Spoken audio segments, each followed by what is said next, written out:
جس طرح اللہ تبارک و تعالی انسان کو برے حالات سے آزماتا ہے نا، اسی طرح اللہ تبارک و تعالی انسان کو اچھے حالات سے بھی آزماتا ہے۔ وَنَبْلُوكُمْ بِالشَّرِّ وَالْخَيْرِ فِتْنَةً، اللہ فرماتے ہیں ہم تمہیں اچھے اور برے حالات سے آزماتے ہیں۔ یہ جو بہت اچھے حالات ہوتے ہیں یہ بھی آزمائش ہوتے ہیں۔ جب بہت زیادہ دولت ہوتی ہے تو پھر بھی آزمائش ہوتی ہے، بہت زیادہ شہرت ہوتی ہے تو پھر بھی آزمائش ہوتی ہے، بہت زیادہ چاہنے والے ہوتے ہیں تو پھر بھی آزمائش ہوتی ہے۔ اچھے حالات سے بھی یہ بندہ آزمایا جاتا ہے اور برے حالات سے بھی۔ بلکہ میں آپ سے عرض کروں، غریبوں پر آزمائش کم ہوتی ہے، امیروں پر، مالداروں پر، مشہور لوگوں پر آزمائش۔ وَاعْلَمُوا أَنَّمَا أَمْوَالُكُمْ وَأَوْلَادُكُمْ فِتْنَةٌ، مال اور اولاد آزمائش ہے، فتنہ ہے، زیادہ آزمایا جاتا ہے بندہ۔ اللہ تعالیٰ انسان کو آزماتا ہے۔ اب کرنا کیا ہے؟ اب کرنا یہ ہے کہ آزمائش کے لیے ذہنی طور پر تیار رہنا ہے۔ یہ جو دنیا ہے یہ مومن کے لیے قید خانہ ہے۔ جو لوگ آپ کو بڑے سکھی بھی نظر آتے ہیں نہ، ہو بڑا پروٹوکول ہے، بڑے آ رہے ہیں بڑے جا رہے ہیں، ان کے بھی کبھی قریب ہو کے دیکھیں گے تو دکھ مل جائیں گے آپ۔ بلکہ میری ایک بات یاد رکھیے گا، جتنا بندہ بڑا ہوتا ہے اس کے دکھ بھی اتنے بڑے ہوتے ہیں۔ ایک ٹائم ایسا آتا ہے جب آپ کو صرف سننی ہے، آپ کسی کو سنا سکتے، سارے تو آپ سے مشورہ لے رہے ہیں تو آپ کس سے لیں؟ سارے آپ کو دکھ سنا رہے ہیں تو اب آپ نے کس کو سنانے ہیں؟ سارے تو اپنی باتیں آپ سے کر رہے ہیں تو آپ نے اپنی بات۔ تو جتنا بندہ بڑا ہوتا جاتا ہے اس کے دکھ بھی اتنے بڑے ہوتے جاتے ہیں۔ اس لیے حالات کا اتار چڑھاؤ تو انسان کے ساتھ رہے گا، کوئی امیر رہے گا، کوئی۔ مجھے بتائیے مزدوروں کی ضرورت ہے کہ نہیں دنیا میں؟ تو اگر سارے ٹھیکیدار ہو جائیں گے تو مزدوری کون کرے گا؟ لیڈر اگر سارے بن جائیں گے تو کارکن کون بنے گا؟ سارے امام بن جائیں گے تو مقتدی کون بنے گا؟ سارے استاد لگ گئے تو شاگرد۔ تو اللہ تعالیٰ نے یہ نظام بنایا بھائی۔ لیکن بس ایک بات ذہن میں رہے کہ کوئی بھی مالدار کسی غریب کو حقیر نہ سمجھے۔ اب مراتب کا اتار چڑھاؤ ہے، اس میں بھی پریشان نہیں ہونا چاہیے، یہ اللہ تعالیٰ نے بنایا ہے۔ اور اگر قرآن مجید کی جو آیت جو لفظ میں پڑھنے لگا ہوں، اگر یہ آپ سمجھ جائیں نا اور اس پر ایمان رکھیں پورے طور پر، تو پھر تو غریب آدمی کبھی پریشان ہو ہی نہ، پھر تو کہے جہاں میں ہوں بالکل ہوں۔ اللہ تعالیٰ نے قرآن مجید میں فرمایا وَلَوْ بَسَطَ اللَّهُ الرِّزْقَ لِعِبَادِهِ،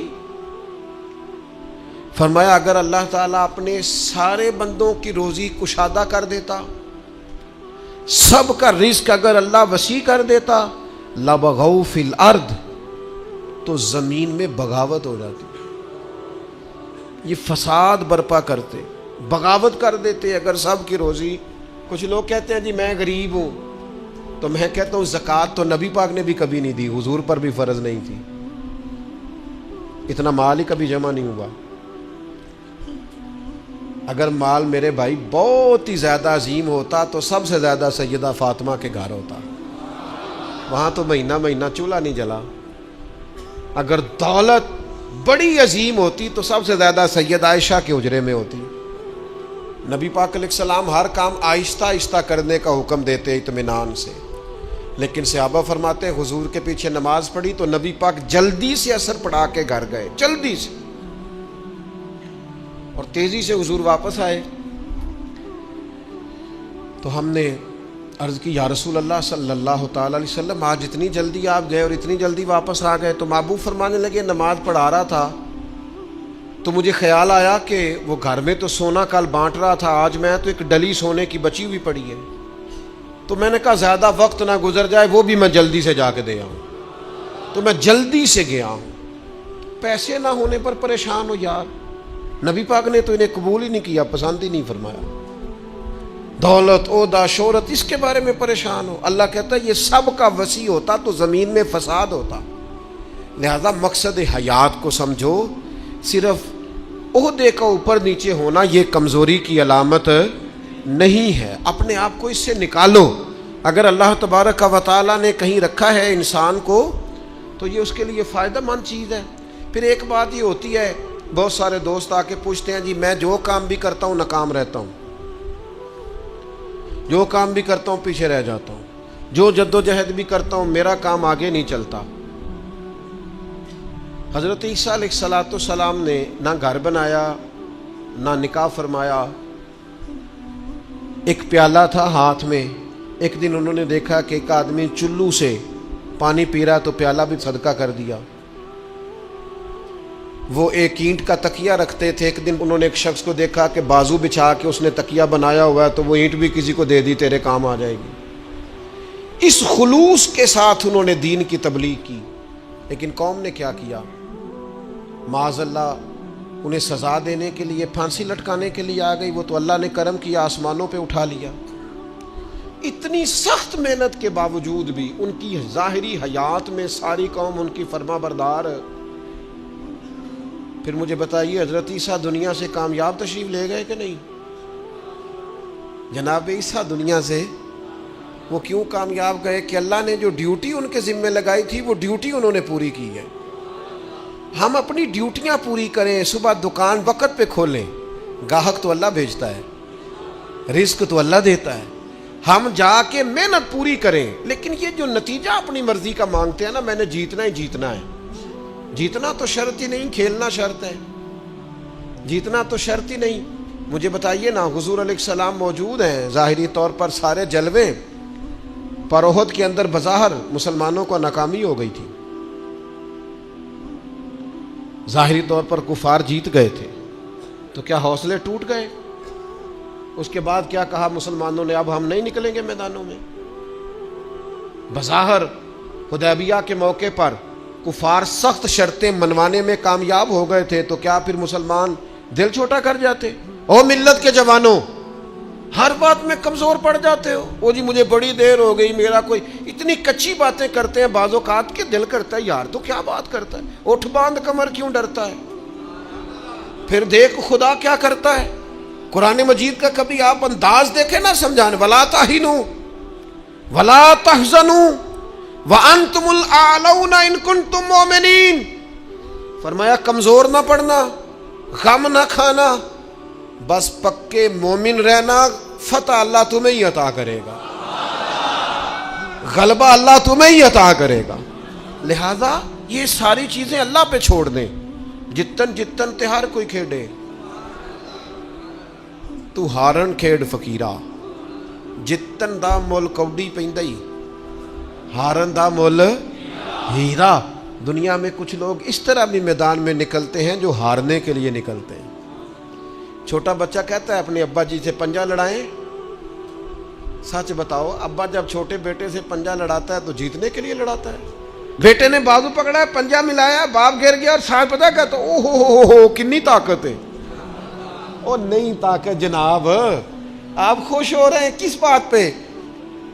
کہ بیٹا جیت جائے تو مزہ بڑا آتا ہے، یہ کامیاب ہو جائے تو مزہ۔ لیکن آپ سمجھیں اس بات کو جو میں سمجھانا چاہ رہا ہوں، یہ کامیاب کب ہوا ہے؟ ابا جی کو ہرا کے۔ اس وقت یہ جو جیتا ہے اور باپ خوش ہو رہا ہے اپنے آپ کو ہرا کے، اور بیٹے کو کتنا خوش ہے، وہ کہتا ہو بلے بلے کنی طاقت۔ بیٹا دوڑ کے آیا ہے، گلے لگا، باپ گر گیا، مجھے گرا دیا ہے، دیکھو کتنی طاقت ہے۔ یہ کیوں کہہ رہا ہے؟ حوصلہ افزائی کر رہا ہے۔ یہ گر گیا ہے اور گر کے راضی ہے، یہ ہار گیا ہے اور ہار کے، تاکہ میرا بیٹا جیت جائے۔ یار اگر تو پیچھے رہ گیا ہے تو تھوڑا راضی ہو جا، باقی مسلمان جو آگے نکل گئے تھوڑی دیر کے لیے تو کہنا یار میں پچھلی صف میں ہی صحیح، پر دیکھ تو صحیح میں کتنوں کا پہرے دار ہوں۔ نبی پاک علیہ السلام نے فرمایا 2 آنکھیں دوزخ میں نہیں جائیں گی، ایک وہ جو اللہ کے خوف سے روئی، اور ایک وہ جس نے اسلامی سرحد پر پہرا دیتے ہوئے جاگ کر رات گزار دی۔ اس سپاہی کو کوئی نہیں جانتا جو بارڈر پہ کھڑا ہے، لیکن وہ جاگ رہا ہے نا، آنکھ کھلی ہوئی ہے نا، تیرے لیے جاگ رہا ہے، میرے لیے جاگ رہا ہے۔ وہ چاروں کونوں پہ بارڈروں پہ جو سپاہی کھڑے ہیں وہ تیرے میرے لیے کھڑے ہیں، ان کی آنکھیں جاگتی ہیں تو باقی سارے سوتے ہیں۔ وہ رات جاگ کے پیچھے رہ کے وہ عام لوگ ہوتے ہیں، ان کے عہدے بھی کوئی نہیں ہوتے زیادہ، لیکن وہ پیچھے رہ کے بہت ساروں کے محافظ ہوتے ہیں۔ تو بھائی کچھ نے پیچھے بھی تو رہنا ہوتا ہے نا، سب نے لیڈر نہیں بننا، کچھ نے کارکن بھی بننا ہوتا ہے۔ حضور جب سفر پہ جاتے تھے تو ایک دو صحابہ کو کہتے تھے تم نے سب سے پیچھے چلنا ہے۔ کیوں؟ فرمایا کوئی بچہ پیچھے رہ گیا، کوئی جانور پیچھے رہ گیا، کوئی سامان پیچھے گر گیا تو ذرا اٹھاتے آنا۔ تو وہ ہیں سب سے پیچھے، پر کر پھر بھی کوئی ڈیوٹی رہے ہیں۔ چلو ہم کچھ بندے پیچھے نہ رہ جائیں، جتن جتن ہر کوئی کھیڈے، تو ہارن کھیڈ فقیرہ، جتن دا مل کوڈی پیندائی، ہارن دا مل ہیرا۔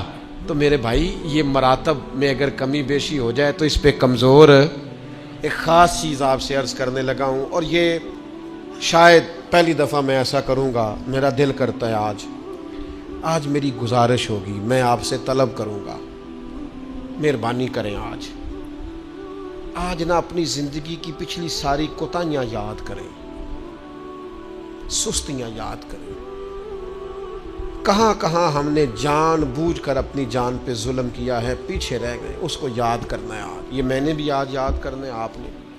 اور پھر ایک اور چیز آپ سے مانگنی ہے، یہ آپ نے ضرور کرنا ہے۔ آج آپ نے پچھلی کوتاہیاں یاد کرنی ہیں، اور آج اللہ سے اور اپنے آپ سے ایک وعدہ کرنا ہے کہ مالک ایک زندگی میں ڈیوٹی ہم ضرور کریں گے، وہ چاہے ہم یہ ذہن بنا لیں کہ ہم نے اپنے دوستوں کو نمازی بنانا ہے، یا یہ ذہن بنا لیں او پنڈ دے وچ نا بی بی نو طلاق ہو گئی یا خامد فوت ہو گیا تو اس کے والد نے کہا کہ تیرا نا پھر نکاح کرنا ہے، شادی کرنا ہے۔ میں کہ نہیں ابا جی ان نہیں۔ اب پتر پھر عمر کی میں گزرے گی؟ اس آخیا میں نہ ارادہ کر لیا، میں ان ساری زندگی قرآن پاک پڑھانا ہے بچیاں۔ اس طرح کی میں نے درجنوں بیویاں دیکھی ہیں دیہاتوں میں، ساری زندگی اب میں قرآن۔ کوئی انہوں نے مقصد تو بنایا۔ نبی کریم علیہ السلام نے فرمایا قیامت کے دن اللہ تعالیٰ لوگوں سے فرمائے گا، سب سے پہلا سوال لوگوں سے، مختلف احادیث میں مختلف سوال ہیں جو سب سے پہلے ہو۔ اس حدیث میں فرمایا اللہ قیامت کے دن سب سے پہلا سوال بندوں سے یہ پوچھے گا مجھ سے ملنے کو جی چاہتا تھا؟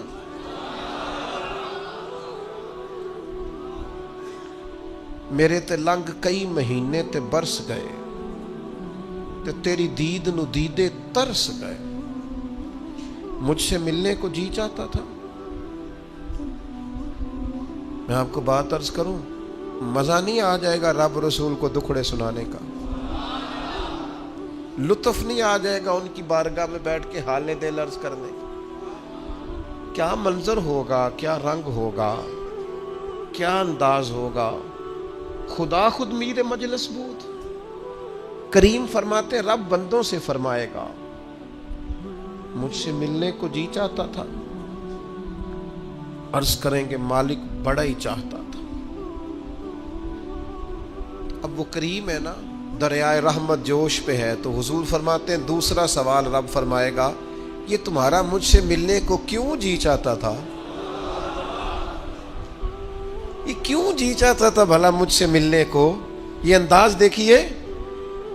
تو حضور فرماتے ہیں بندے عرض کریں کہ مالک اس لیے جی چاہتا تھا کہ تو بڑا ہی کریم ہے، بڑا مہربان ہے، بڑا ستار ہے، تو بڑا غفار ہے، تو بڑا معاف کرنے والا ہے، تو بڑا عطا کرنے والا، تو اپنے بندوں سے بڑا پیار کرنے والا ہے، تو ودود ہے، تو رؤوف ہے، تو رحمان ہے، جی چاہتا تھا تجھ سے ملے۔ تو رب فرماتا ہے اس لیے جی چاہتا تھا کہ میں مہربان بڑا ہوں؟ ہاں۔ تو کریم فرمائے گا جاؤ پھر فرشتوں گواہ ہو جاؤ، میں نے ان سب کے لیے جنت کا فیصلہ فرما دیا۔ اللہ فرماتے تم کیا سمجھتے ہو تمہیں بیکار پیدا کیا ہے؟ انسان کو اللہ نے بیکار نہیں بنایا۔ پہلی بات تو یہ سمجھ میں آ گئی کہ آیا کہاں سے ہے، بنایا کس نے ہے، بھیجا کس نے ہے، اور پھر بھیجنے والا کہتا ہے میں نے بیکار، ایک ذرہ بھی اللہ نے بیکار نہیں بنایا۔ ادھر دیکھو میری طرف دوستو، اس آدمی کو آپ سمجھتے ہیں نا بالکل مجذوب ہے، بالکل اس کی زبان سے رطوبت نکلتی ہے اور آنکھوں سے پانی نکلتا ہے اور ہاتھ پکڑ کر سڑک پار کرانا پڑتی ہے اور جس کو تم سمجھتے ہو نا کہ اس کو تو گھر کا ایڈریس بھی نہیں آتا، اس کی پشت پر اس کا پتہ لکھا ہے، جسے تم خیال کرتے ہو نا یہ بالکل ضعیف ہے، کمزور ہے، اٹھ نہیں سکتا، چل نہیں سکتا، قرآن مجید کی آیت کہتی ہے کہ بندہ بیکار وہ بھی نہیں ہے، تو وہ تو بالکل کسی کام نہیں، وہ تو گھر والے بھی لوگ اس کا مذاق اڑاتے ہیں، کوئی اہمیت نہیں، کوئی پوچھتا نہیں۔ تو یہ کیا ہے؟ پڑھو نا مشکات شریف۔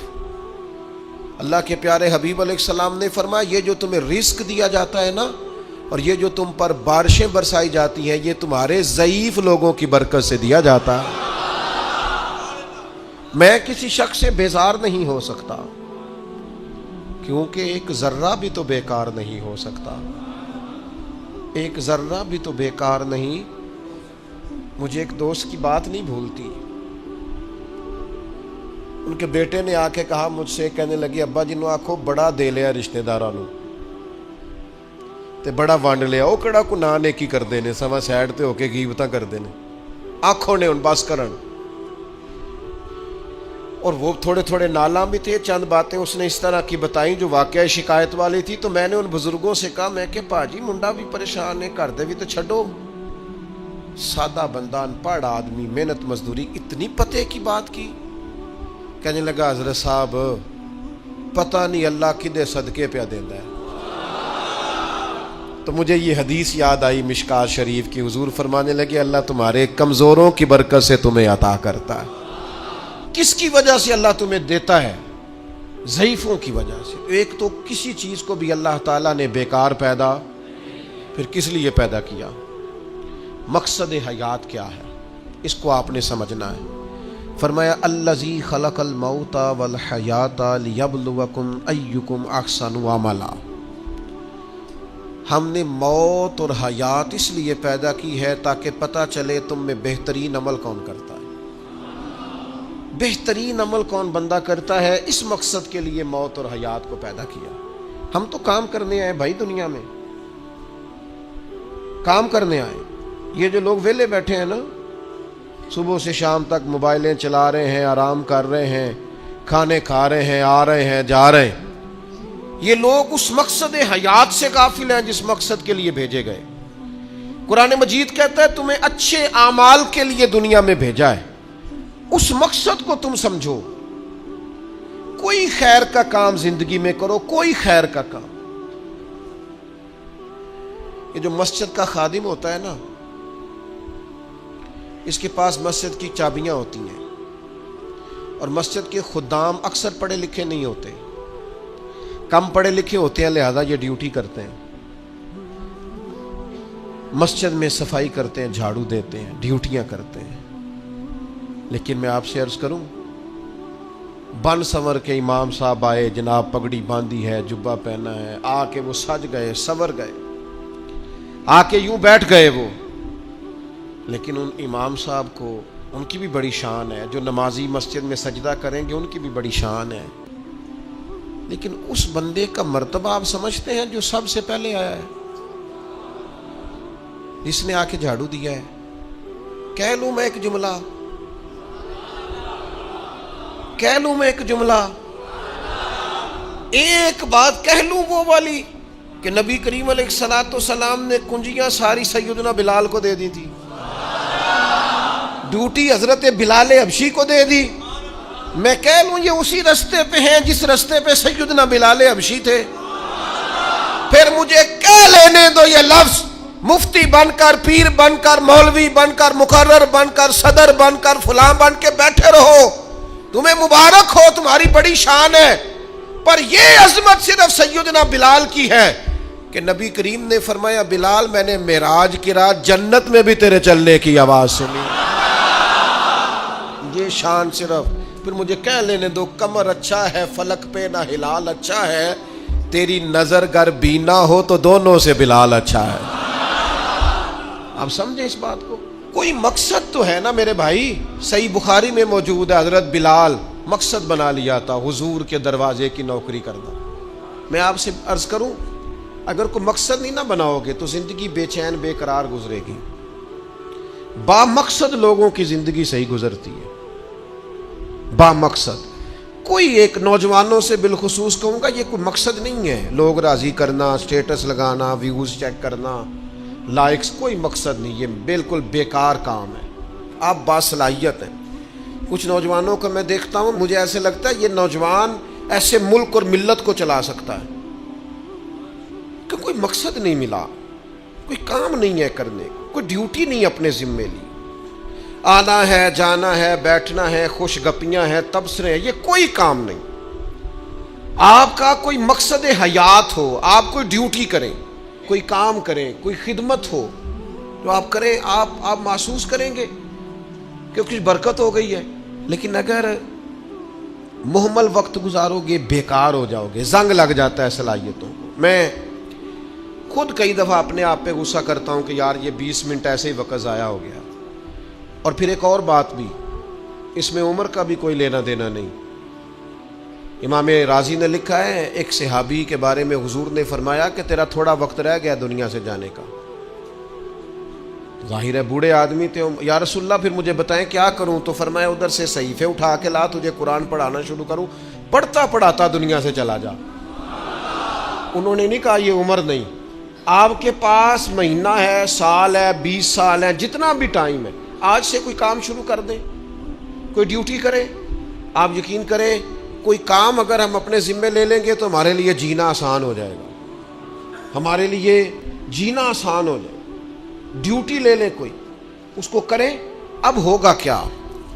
جب آپ اس مقصد کے لیے نکلیں گے نا تو پھر مشکلات بھی آئیں گی، پھر حالات ہمیشہ ایک جیسے نہیں رہتے، تو اللہ آزمائے گا بھی اس رستے میں۔ وَلَنَبْلُوَنَّكُمْ بِشَيْءٍ مِّنَ الْخَوْفِ وَالْجُوعِ وَنَقْصٍ مِّنَ الْأَمْوَالِ وَالْأَنفُسِ وَالثَّمَرَاتِ وَبَشِّرِ الصَّابِرِينَ۔ پھر انسان کو آزمایا بھی جائے گا، اب مشکلات بھی آئیں گی۔ تو یہ مشکلات زندگی کا حسن ہے۔ آپ جب کسی مقصد کے تحت میدان میں نکلیں گے پھر آپ کو باتیں بھی سننی پڑیں گی۔ آپ بالکل صحیح جا رہے ہیں، لوگ تانے بھی دیں گے، لوگ کہیں گے بھی، تو بھائی اس کا مزہ آئے گا۔ اب ذہن بنا لیں کہ بھائی مشکلات آئیں گی، اتار چڑھاؤ آئے گا، تو یہ تقاضا ہوگا جب آپ پہلے سے ذہنی طور پہ تیار ہوں گے، پھر کوئی بھی مشکل بندے کو پریشان نہیں کرے گی۔ آج نہ ایک وعدہ کریے، ان بے مقصد نہیں جینا، کوئی مقصد بنانا ہے، کوئی پروگرام، کوئی تھبکی۔ ہمارے ایک بزرگ تھے، وہ فرمایا کرتے تھے میں نے زندگی میں مقصد بنایا، میں نے مایوس لوگوں کے حوصلے بڑھانے، دکھیوں کو کہنا ہے کچھ بھی نہیں ہونے لگا، کرم ہو جائے گا۔ کچھ ارادے نہ کر لیں، کچھ پروگرام نہ بنا لیں، کچھ خیال نہ کر لیں، آج سے کوئی مقصد حیات بنائیں، اس پہ ڈٹ جائیں۔ اور مقصد کون سے بنانے ہیں؟ جن کا قرآن پاک ٹھیک نہیں آج نیت کریں انشاءاللہ ٹھیک کرنا، جن کو آتا ہے آگے پڑھانا ہے انشاءاللہ۔ جن لوگوں کو اللہ تبارک و تعالیٰ نے رزق دیا ہے وہ غریبوں کی مدد کریں گے انشاءاللہ۔ جو محنت نہیں کرتے، والدین پریشان ہیں، وہ آج ارادہ کریں مالک ہم ارادہ کرتے ہیں تو مددگار ہم محنت کریں گے انشاءاللہ۔ جن کے رزق میں کہیں کوئی ملاوٹ ہے، وہ سمجھتے ہیں کہ یار یہ میں پوری دیانتداری سے نہیں لے رہا، وہ آج ارادہ کریں کہ اللہ میں ملاوٹ دور کروں گا، وہ ہم سے نہیں اپنے آپ سے، اللہ سے، اور میں بالکل جائز لیا کروں گا۔ آج سے پکے ارادے، پکی نیتیں اور مضبوط پروگرام۔ جنہوں نے جان بوجھ کے نمازیں عبادتیں ترک کی ہیں وہ آج ارادے کریں کہ بس بھائی آج کے بعد انشاءاللہ۔ آپ ارادہ تو کریں، آپ پروگرام تو بنائیں، وہ تو کریم ہی بڑا ہے۔ صحیح مسلم میں حدیث ہے، حضور فرماتے ہیں جو بندہ اللہ کی طرف ایک بالشت آتا ہے نہ ایک گٹ، اللہ اس کی طرف پورا ہاتھ آتا ہے۔ اور فرمایا جو مالک کی طرف چل کے جاتا ہے اللہ کی رحمت اس کی طرف دوڑ کے جاتی ہے۔ آپ ارادہ تو کریں، دیکھیں تو صحیح، میری طلب بھی تو تیرے کرم کا صدقہ ہے۔ یہ پاؤں اٹھتے نہیں بلکہ یہ اٹھائے گا۔